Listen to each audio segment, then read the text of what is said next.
Why did I have the courage to, or the fire in my belly at age 59, whip myself into shape, figure out what was the underlying reason why I'm causing all this friction in the relationship? It's not him, it's me. It transformed my life. What I tell people is everything we want is on the other side of fear, right? Everything we want. Mimi, I first met you. You were in a group of nurse practitioners. Exactly. The idea was people need to know what nurse practitioners do. And since then, I feel like nurse practitioners are so much more visible. We go to the doctor's office, we work with a nurse practitioner, we kind of have a sense. Right. But you are leading the way in the profession. You've had so many interesting things. You went through a cancer journey and you're doing well right now. And we're thrilled for you. And you've written a bunch of books, Healthy and Fit at Any Age. We'll put it up electronically on there. And also Debut and New You was a great book. You did that at 64 and you did, Right. and you were bodybuilding. At a certain point, your daughter was bodybuilding. You're like, I'm going to do that too. And then you did it and you competed. And it's always amazing just to watch what you're doing. But just tell us, how would you define nurse practitioners since you've been a big person and proponent for the profession? I often say, Jess, that nurse practitioners bring the best of both worlds from nursing and medicine into this almost like a nectarine kind of role. So we diagnose and treat like doctors, but we bring this perspective to every interaction we have with patients, always asking about lifestyle, encouraging people to get better sleep and eat healthy. And wherever they're at, we help them hone their lifestyle even more. How is their threatened health diagnosis going to affect them? How is their actual diagnosis? Like for me, cancer. How is it affecting you? What's your reaction to that medical diagnosis? So I think that's what patients are looking for. They're looking for more. They're not just looking for the medical diagnosis. They want someone to help them with how do they adapt? How do they cope? What's their network of support or lack thereof? That's what I find over the years is so satisfying about the role. And you actually said to me, when a lot of doctors are being pulled to go to patient, that the nurse practitioner many times can sit and have a little bit more of a conversation and be extra patient focused. And I've seen that happen in my own life. So that's a nice thing that I got to hear from your words. And now this podcast, we focus on the one big thing that has changed the game. And the thing that has been a game changer for your own health journey and your life journey and all these things is something maybe a little unexpected. What is it? Well, as I reflected on the question, Jess, I actually realized the reason why I've been able to do a lot of what you've described about my career is that I started working with a health coach, a life coach, back around the same time as we started working together, maybe a little bit before that. I'd met her at a conference. I said to her, "What in the world is a life coach? I have no idea what that is." She said, "Well, it's not a therapist. It's not a social worker. It's someone who helps you be the best person you can be. Helps you figure out, where you want to go, what you want to do. It's not so much therapy looking back and coping with that, although she's helped me so much with, emotional barriers." She said, "I want to help you stretch to be the person that you dream about becoming." I'm like, "Oh, that's very interesting. I like that." So I'd been through a lot of therapy, but I'd never worked with a life coach. So I started working with her and it transformed my life. And what I tell people, and you probably know this as well, is everything we want is on the other side of fear, right? Everything we want. When I do media interviews, am I still nervous? Of course I am. But I realize that what I want to help people with has to just bust through that fear. And so she helped me do that.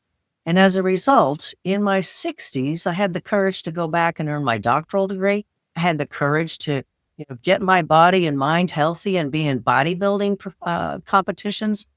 I had the courage to deal with my relationship issues with my long-term marriage. And actually, instead of complaining about it, do something about that relationship without, dragging him to therapy. I was able to bust through my fear and figure out what was the underlying reason why I'm causing all this friction in the relationship. It's not him, it's me. So she did help me dig deep into why I had these barriers up and I didn't think I was, you know, worthy of a loving, wonderful relationship or capable of earning my doctoral degree or being successful in my media work. I was always bloody terrified.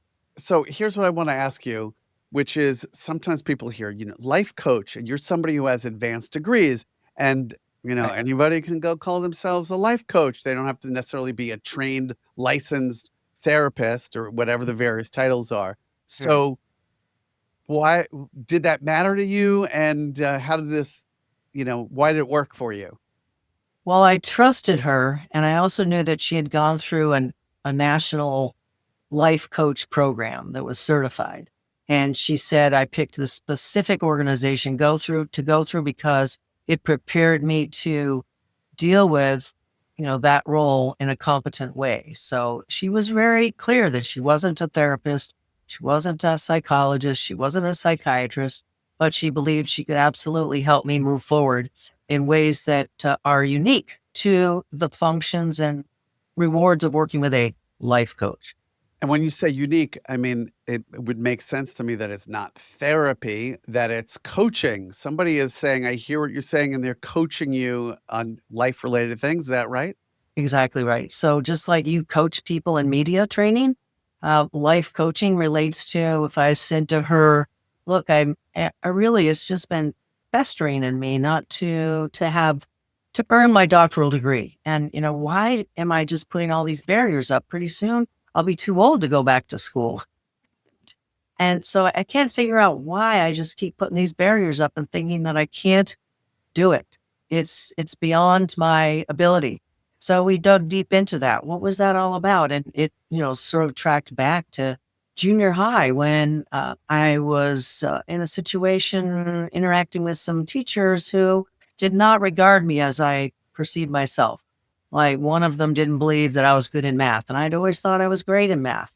She was so bad that if I raised my hand, she wouldn't pick on me. So, of course, I started not liking math. I realized that, man, she didn't believe in me at that age. And I started internalizing that. I started thinking, I'm dumb, I'm stupid, I'm incapable. So this life coach helped me figure that out so that I could bust through my fear related to getting my doctoral degree. And she did the same thing with public speaking and media training. She helped me see that I was worthy of being competent. Interesting. Here's somebody, Mimi's somebody that people would see as such a high achiever. And even she gets in her own head. Exactly.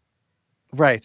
And that's why it's important for us to appreciate that even the highest achieving person may have issues with their self esteem and maybe incorporated messages from their parents or some other loved one that just kind of marred them, scarred their psyche.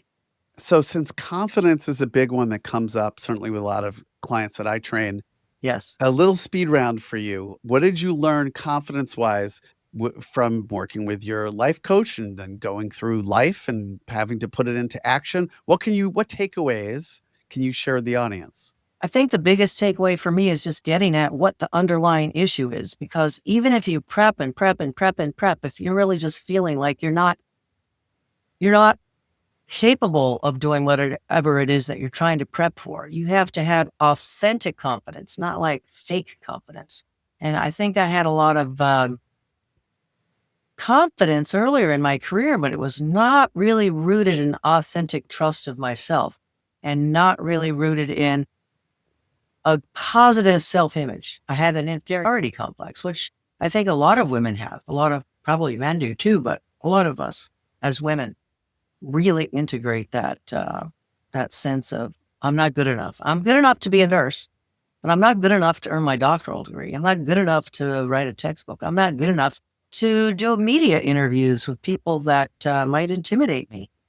And yet you've done all those things since, and you found the courage to have the confidence to do it. And I think some people, if this interview is kind of becoming about confidence. It's such a big one that comes up in the Yes. training that I do, meaning that people, and if I'm honest, probably more women do say, I'm really not confident that I'm able to stand next to all these other people. Meanwhile, that person is probably the most accomplished person in the room.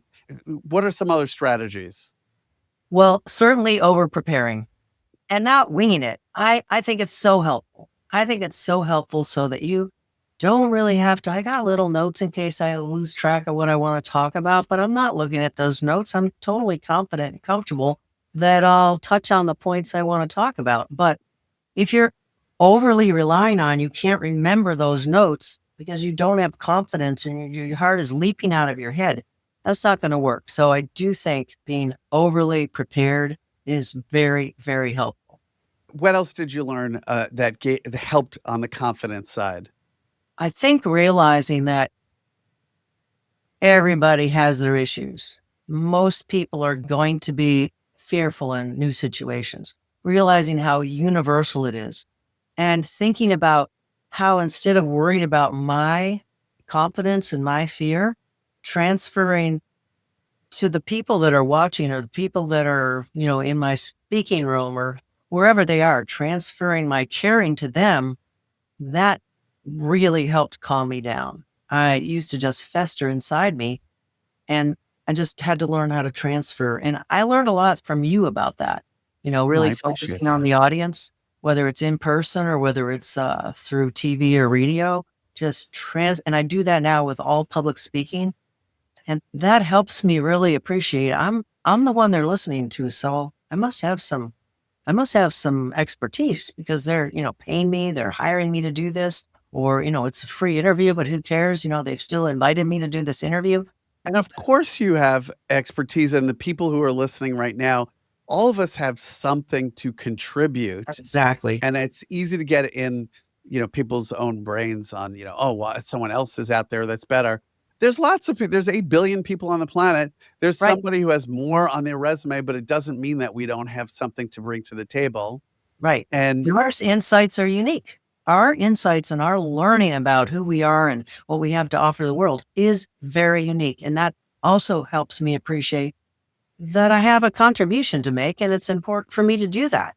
so whether it's an audience of 1 or 100 or 1,000 people, the more you put your energy on how am I helping them, this stuff dissipates, meaning us To- worrying and being in our own head because you Right. and it works well for health practitioners because you're used to walking into a room, not thinking about yourself and saying, "What do Right. I need to do to help this person right now?" So if you Exactly. walk onto a stage and you're going to be honored very soon, where are you being honored, by the way? At the American Academy of Nurse Practitioners National Convention, I'm receiving a national award for the work that I've done over the years. That's a very nice thing. That inspires confidence anyway, that you'll be on stage and you're talking about, but if they ask you to speak, I mean, being audience centered means, yes, this moment is about me, but what is something that I learned that will help everybody else? That's the Yes. sweet spot. And when you say that, everybody will love you Mhm. because you made it also about them. The sweet spot is being audience focused. Yes. Thank you for that reminder as I prepare for that. I mean, I reached out to you and I said, "Hey, what's the one thing?" And you said, "The life coaching helped me." But what I'm hearing is it maybe helped gave you the confidence that you already had inside you and needed to let out? What do you think? I do think that's it. I think that I just didn't trust myself and that all of the life coaching work I did with this particular person helped me dig deep into the core of believing in myself. And that's something that if you never get to, then you're always kind of faking it. And you're faking it and it feels terrible, especially as a female. I have to say, it seems like men project more confidence, or I don't know, but it really helped me to drill way down. And then it affected everything. Like, why did I have the courage or the fire in my belly to, at age 59, whip myself into shape and get ready to step out on stage in a two-piece bikini that was barely a bikini. I never even worn a two-piece suit in my life, but, I was able to, feel the authenticity of my drive, of my passion. So it worked. There's a terrible phrase that people should stop using, and it is, "Fake it till you make it." Exactly. We all know it. And the problem is that people feel like fakes, and somebody like you is not a fake. And guess what, people listening? You're not a fake. There's something that you've done that you have some level of expertise to talk about. You don't have to know everything ever, but you have Right. some level, and I think everybody has something that they could be sharing. Right. That's authentic. It's not a fake it till you make it. It's authentic. It's being authentic. That's right. And even being authentic. Look, if I was going to share something, maybe a legal situation or like you, a health situation, you can speak from your own experience. You're not the all Right. end expert on cancer and dealing with it, but you know your own experience. Woo. And you can Yeah. even say that and say, hey, by the way, I'm not an oncologist, but I can tell you what I dealt with and some of the things that I've figured out. And then it becomes an authentic conversation. But I'm Right. going to give everybody, instead of fake it till you make it, I'm going to give them the Jess phrase. You ready for it? Ready. Act it and become it. Oh, I love that.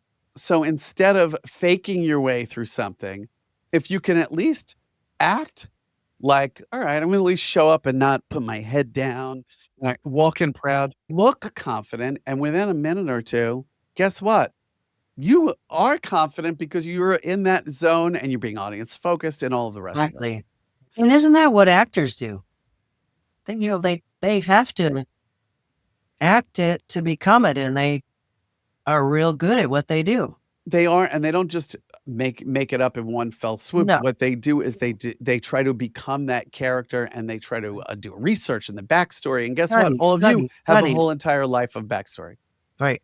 Well, I do think my fight with cancer also benefited from that insight that I derived from working with this life coach. I just felt like, oh, I was terrified, but I knew I could get through it. I knew that terror was just the fear of the unknown. And that if I, again, when I was in the hospital, I transferred that anxiety to the people around me who were anxious taking care of a fellow nurse and just asked them, how are you doing? You're doing great. And just making it all about them instead of all about me. It made even the experience of cancer feel very different from if I had just wallowed within me. And where are you right now, physically and mentally? Physically, I'm good. I have numb feet, numb fingers, and hearing loss, but I am going to the gym on a regular basis, doing everything I can with my lifestyle to be as healthy as I can. I have had a negative follow-up, multiple negative follow-ups over the past year. So mentally, where Mentally, I feel good. Mentally, I feel like there's a lot of hope. I actually just, this is weird to say, but there's still part of me that really can't believe that even happened. I I can't grasp that I went through all of that. I know I did, but it's almost like a dream that you just can't wake out of, and you just cope with it as best you can, and doing the best I can to carry on. But it feels like I am a bit of a different person. I mean, obviously, we're always different when we go through really big experiences like that. whoa. Well, I like both versions of you, Thank you. so Thank that's you. nice. The new and improved version is also a likable one. Mimi, Thank you. thank you for sharing all of this today. Thank you, Jess. Thank you for just making it real easy to talk to you.